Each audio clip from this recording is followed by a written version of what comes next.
all doing well out there. And if you are in Colorado, I hope you're staying warm. We got a freak snowstorm this morning, but a big one's coming later this week.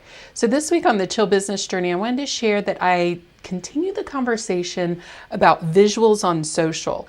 And I do that by talking about my hands down favorite tool that I literally use every day that I'm working, and that's Canva. It's for the non-graphic designer business owners that need to do all of the creatives for social posts and blog posts and everything else that involves visuals. And so if you head over to chilldigitalmarketing.com/85, you can hear all about it, all the great features, as well as some links to help you get started with the platform. I also want to make sure to invite you to our free Facebook group called the Chill Collaborative for DIY Marketing. And this is where we continue the conversations throughout the week, from week to week, of the episodes that we do on the Chill Business Journey. So let's dive into this week's news. In Facebook news, they have announced that they have now allowed the private and secure WhatsApp communication tool program that they have to be on desktop. So it is now available there. And all month they are providing programming for women in business. And so a lot of the platforms are doing things to honor women this month. So be sure to check out all of those listings, and you can get those on our website for this news at chilldigitalmarketing.com/weekend review. And then they also have released a quick tutorial that you could check out if you want to take better photos for Facebook and Instagram, how to set up kind of a little DIY photo booth for your business and you.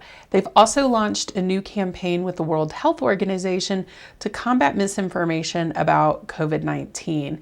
And it's going to roll out across the EU, UK, Norway, and Iceland, as well as some Middle East countries, Africa, and Turkey. And then they have also launched a dedicated website for this, which is being offered in multiple languages. So you could check in the English language to see what that information is that they're helping with.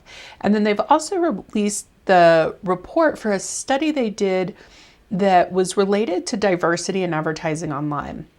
So you definitely want to check that out to learn what the results were that they had from that study. In Instagram news, they are now launching Instagram Lite to an additional over 170 more countries. They created Instagram Lite a few years ago to combat countries and locations that, are not able to handle the full bandwidth that the full app has. And there may be some new features coming to Instagram news. Creators may soon have the ability to monetize their content through affiliate marketing programs. And they may be able to set controls in DMs where they can block certain words. So these are not officially announced releases, rather tipsters that are able to reverse engineer the code for the platforms. They decipher these new functionalities that may come out. And not to be outdone by Big Brother Facebook or Twitter, but Instagram may also be working on their version of Clubhouse, an audio component. They did the increase with Instagram rooms or live rooms last week, and so there's this other component. So again, it's these tipsters, and they're reading the tea leaves, or rather code, of these apps to find these potentially new features. So are you using the conversation setting in Twitter? Well, now they have brought them to Twitter ads. So in August, they brought the functionality for regular tweets where you can control who can respond and such to tweets that you make. Now that feature is being rolled out to Twitter ads. And they've also received the Trustworthy Accountability Group Brand Safety Certified seal. That's a mouthful. Due to their work in fighting criminal activity and increasing trust in the digital advertising industry. And another nugget from the tipsters reading the tea leaves of code, there may be a limited timed undo option for tweets. For a long time, a lot of users have wanted to be able to go in to edit tweets, and they have said they would never allow that functionality, but this one coder found something where it's like an undo button, but it has like a progress bar and it lasts about 5 seconds. So you could undo it, not tweet it. In Pinterest news, they had their first advertiser summit last week, and they shared their 3 main focuses right now, which are video, making their trends data actionable, and shopping. So with a big focus on video, they're launching Pinterest Premiere, which will allow advertisers to get exclusive video placement in the home feed, targeting a specific demographic, interest, and/or category for a set time frame. And then they also shared an aggregated list of support for small business owners to be more successful on their platform, which in turn can make their businesses more successful. In LinkedIn news, they have opened up an aggregated set of professional courses that are catered towards women in business, and they're going to be free until March 21st. And those 5 courses are leadership strategies for women, planning your family leave and return, proven success strategies for women at work, own it, the power of women at work, and becoming a male ally at work. So check those out if you would like to have access to those while they are free. And are you looking to broaden your marketing network on LinkedIn? They've also created a list of 16 brilliant thinkers that they feel marketers should follow on the platform. So it's a way to get some fresh voices into your newsfeed or home feed.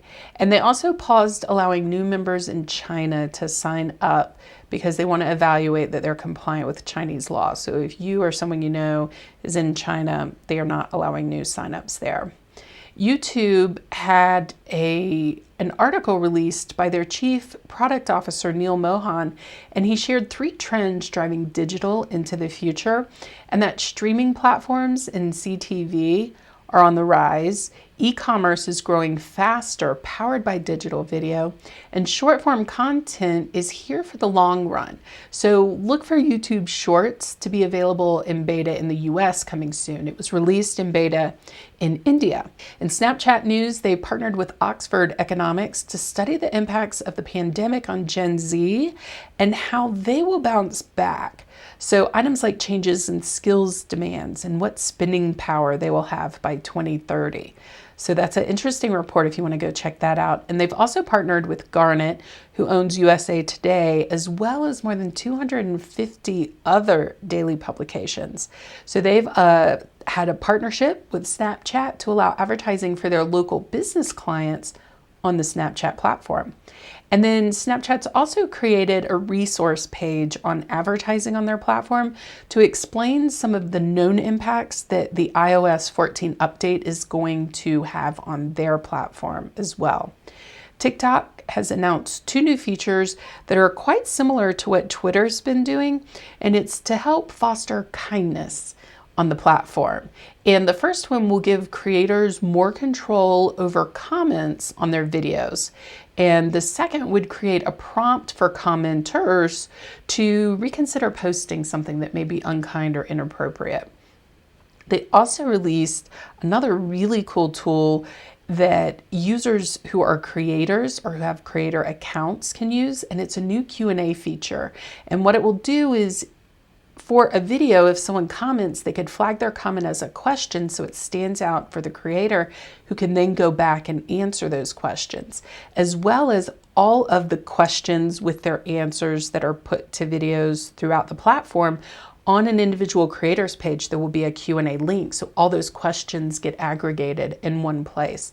So a really cool feature. Check that out if you are a creator. And then they are also hosting a Ready, Set, Grow Summit for small businesses so that small businesses can learn how to use this platform to the benefit of their business and to incorporate it into their marketing strategy for 2021. And that will be taking place on March 24th. In this week's Allyship segment of the week, I wanted to do a little twist. So in honor of celebrating women this month, I wanted to share a nonprofit that I found whose mission is a feminist nonprofit social enterprise on a mission to eradicate the gender gap in farming communities. And that nonprofit is called Bean Voyage.